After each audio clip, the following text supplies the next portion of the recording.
today on the Frontline Health podcast. Because collagen is really kind of the building block of our skin. We know that what research has shown is that it helps stimulate that collagen synthesis, and it's supporting that tissue remodeling. So it's coming up underneath it, helping build kind of the plumpness of it. You know, I've heard people say that it's kind of like a mattress. They're the springs. Collagen would be the springs underneath the mattress to keep it elevated when you lay on it. And once those springs start to dissipate, you get that dreaded sinking in the middle of your mattress. And that's usually time to get a new one. And GHK-Cu is similar to that. Hello, and welcome back to another episode of the Frontline Health podcast by Centurion Health, where we share health news, tips, and insights to help you take ownership of your health. I'm Evan Patrick. With me, Troy Duell, founder and CEO of Centurion Health. And today we're bringing an ingredient spotlight to highlight a peptide called GHK-Cu. Sounds a little futuristic, almost like it's a Star Wars robot, but it's out there for sure. Yeah, I was thinking more like a Wi-Fi password that just has those like random strings of letters together, but those letters actually mean something. They do, but with any good Wi-Fi password, those letters mean something too. The only difference is no numbers with this particular sequence of events. Very true. But once you start researching this peptide, GHK-Cu, you realize there's a lot of excitement around it in regenerative medicine, anti-aging, skin health, hair growth, recovery, inflammation. The list goes on and on and on. It's one of those compounds that keeps popping up. It is, and it is certainly one of the more extensively studied peptides that have been looked at through the years that are in our body. So super excited to jump into this one. Yeah, so why don't we just get started just at face value? Simply put, what is GHK-Cu? Yeah, so GHK-Cu is a naturally occurring copper peptide, which is what the Cu means. So the GHK refers to the three amino acids that make up the peptide itself, which are glycine, histidine, and lysine, and then is bound to that copper piece as well. So basically a tiny protein fragment that carries that copper around your body? Yeah, I think that's probably the best way to characterize it. Peptides are essentially signaling molecules. They kind of help tell our body what to do, and that's ultimately what it's trying to do. Yeah, and I think something that's important, we talk about this pretty much every time that we talk about different peptides, but they are like you said, naturally occurring in your body. Your body produces them, and this is kind of mimicking that. And they basically are just communicating different processes to start and happen in your body. Yeah, and with this particular one, GHK-Cu, we know that the signals that it's typically sending are related to repair, regeneration, and healing. So those are the main signals that it's throwing out to our bodies to get going. And that makes a lot of sense because, one of the most popular categories that we see GHK-Cu in is in skin health, recovery, and longevity. I know that it's big in the skincare as a topical, but we're going to talk about it for some other purposes today too. Absolutely. And I think we'll dive in deep. Hopefully people get something out of it because this is a very interesting product and ingredient, and something that I think we're going to hear more and more about as this whole peptide explosion happens across the country and really throughout the medical world. Yeah, so why don't you give us a little bit of background or context for people starting to use GHK-Cu? It's not just something that we discovered one day in a lab. How long have people been using it, and just kind of give us some background on that? Yeah, the good news is GHK-Cu has been around for a while. They actually discovered it in the 70s, and they found it in human plasma by a researcher named Dr. Lauren Pickert. And that's the one that started looking at it. And since then, we've started to find out a little bit more information and have found some unique ways that GHK-Cu works with the body. Yeah, and our levels of GHK-Cu kind of naturally decline as we age, correct? Unfortunately, this is another one that naturally declines as we age. So studies certainly show that we have higher levels when we're younger than those as we age. And the unfortunate piece of aging, which is why it's so important to get it back into our bodies. Yep. So very easy to see how this is getting so much attention in the anti-aging community. Absolutely, and I think it's one of those, because you see it decreasing, it just brings natural questions of what happens if you supplement with it. How is it going to help our bodies, and what are the effects if we do supplement with that? Yeah. So to get started with, like we mentioned earlier, the most common benefit or use for it, which has to do with our skin health. What's going on with GHK-Cu in our skin? Yeah, I think if somebody is familiar with peptides, when they think GHK-Cu specifically, they're going to think about skin health, because GHK-Cu seems to really have the strongest effect on collagen production and wound healing and really overall skin appearance. And with that, we know that there is some skin remodeling that's going on and helping build our skin structure. Mhm. So you mentioned collagen production. A lot of people take collagen supplements, but you're saying GHK-Cu can actually help assist in your body's own production of that collagen. Yeah, because collagen is really kind of the building block of our skin. We know that what research has shown is that it helps stimulate that collagen synthesis, and it's supporting that tissue remodeling. So it's coming up underneath it, helping build kind of the plumpness of it. I've heard people say that it's kind of like a mattress. They're the springs. Collagen would be the springs underneath the mattress to keep it elevated when you lay on it. And once those springs start to dissipate, you get that dreaded sinking in the middle of your mattress. And that's usually time to get a new one. And GHK-Cu is similar to that. Well, none of us want to see those wrinkles or that sinking in our skin. So easy to see why this is showing up in the anti-aging and the beauty and the skin health community.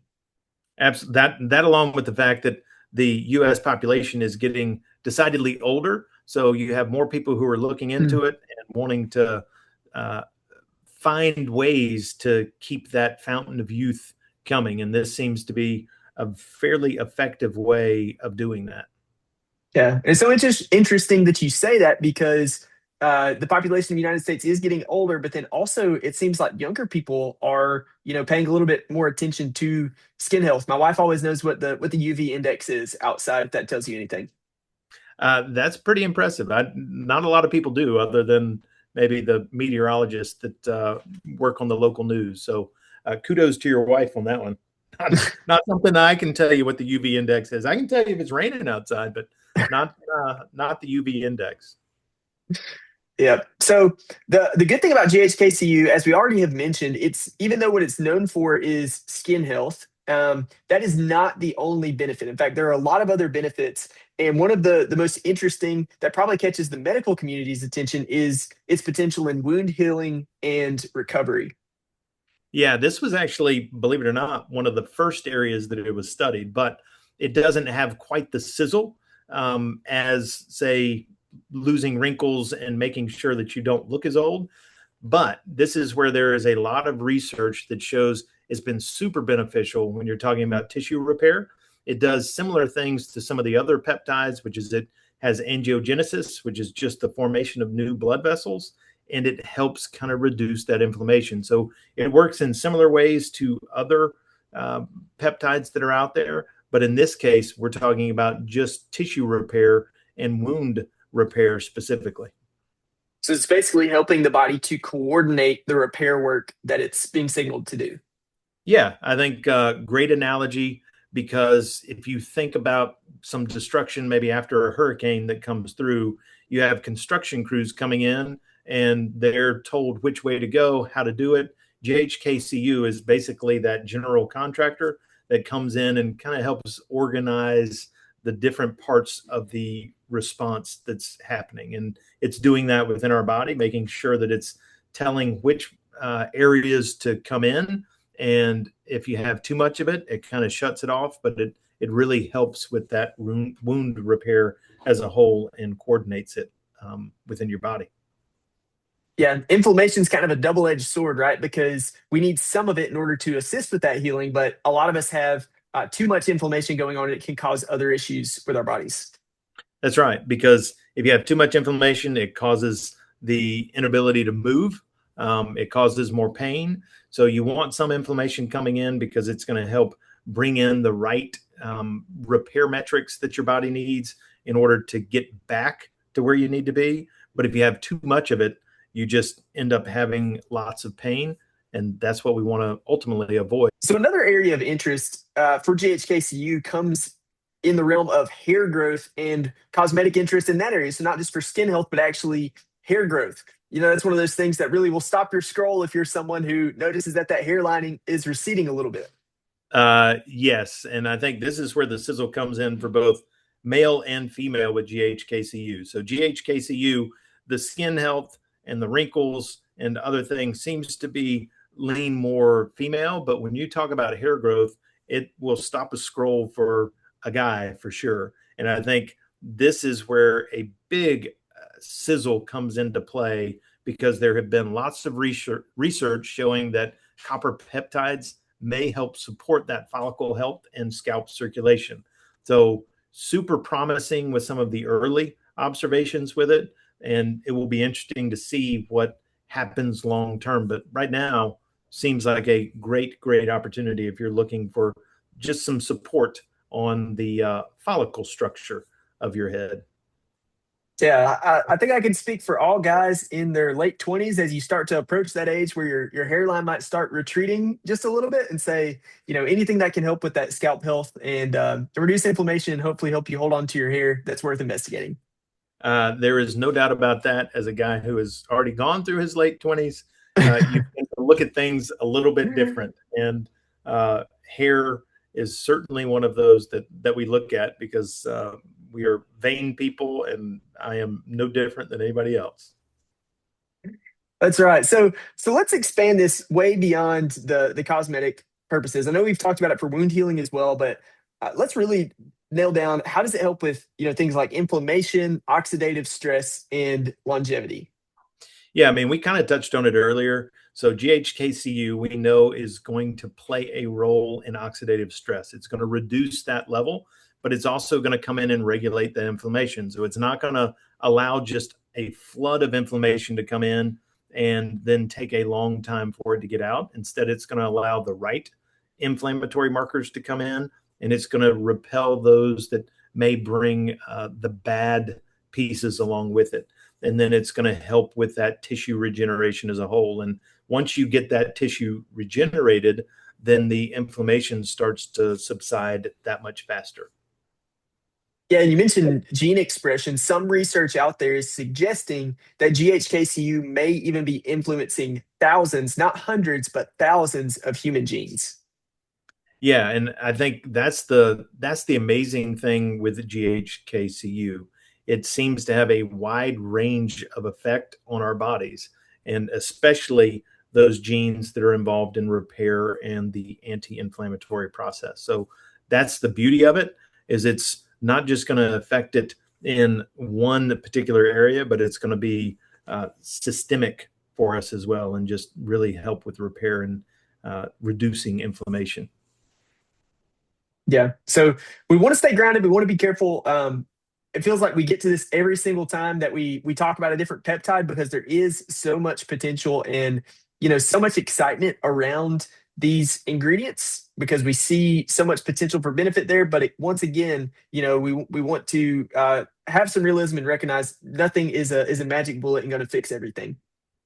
Unfortunately, that's the case. And what works for me may not work for you, and what works for you may not work for me. And I think Mhm.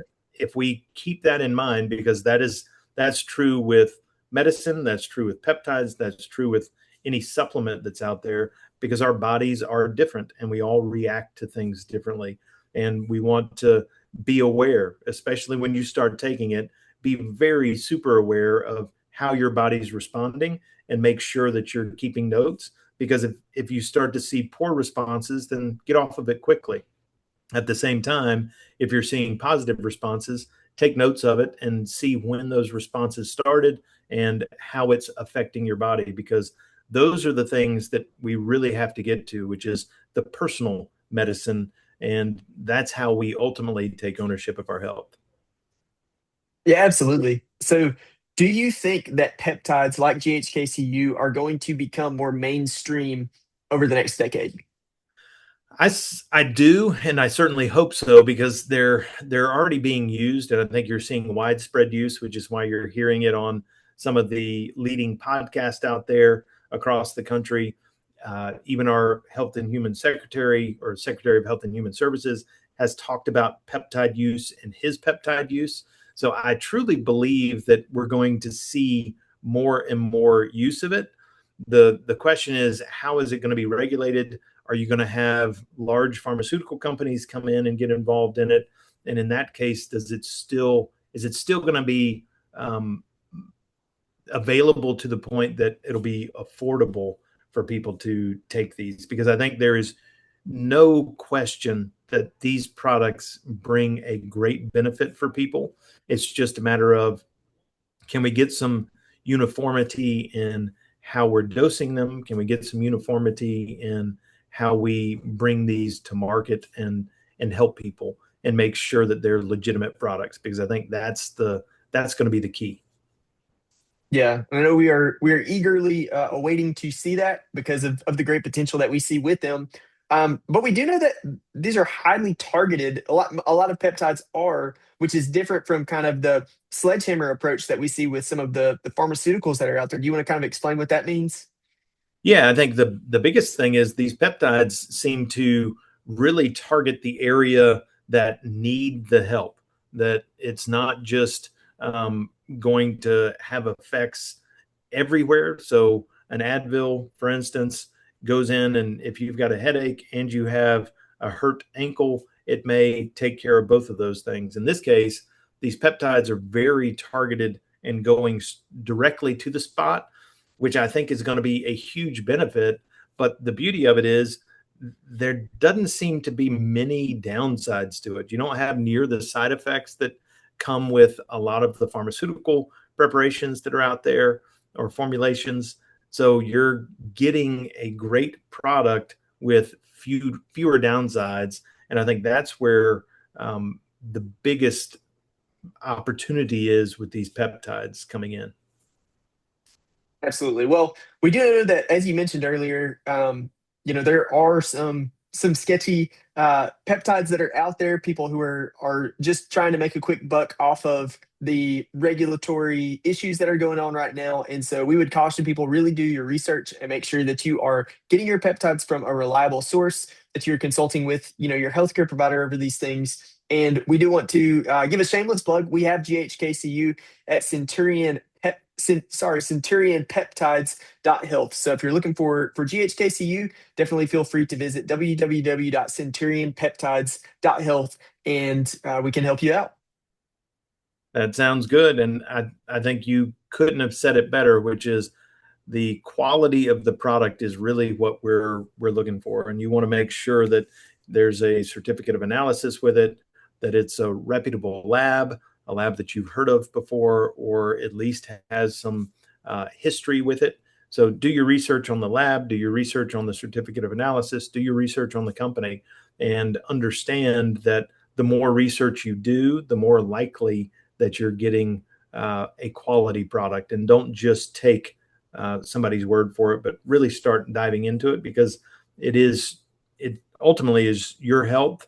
And that's all that we can do to help take ownership of our health, is to dive in deep to make sure you're getting what you really expect to be getting. Yep. Well, thank you so much, Troy, for breaking all this down. Hopefully, our listeners have a much better understanding of GHK-Cu and how it might be something that can help them out with their health. So it's become such a hot topic, and we're happy that we got to discuss it today. Absolutely. Appreciate the time. All right. Well, thank you so much for listening to this episode of the Frontline Health Podcast by Centurion Health. As always, we encourage you, go out and take ownership of your health, because you are your best health advocate. We'll see you next time. If you enjoyed what you heard today on the podcast, please consider subscribing and leaving us a review. We would love to hear your comments or questions about anything we've talked about on the show. For more health news, tips, and insights, follow us at Centurion Health on Instagram, Facebook, X, and YouTube. And for safe, effective, and affordable healthcare products made in the USA to help you elevate your health and life, visit centurion.health. We look forward to you joining us next time on the Frontline Health Podcast by Centurion.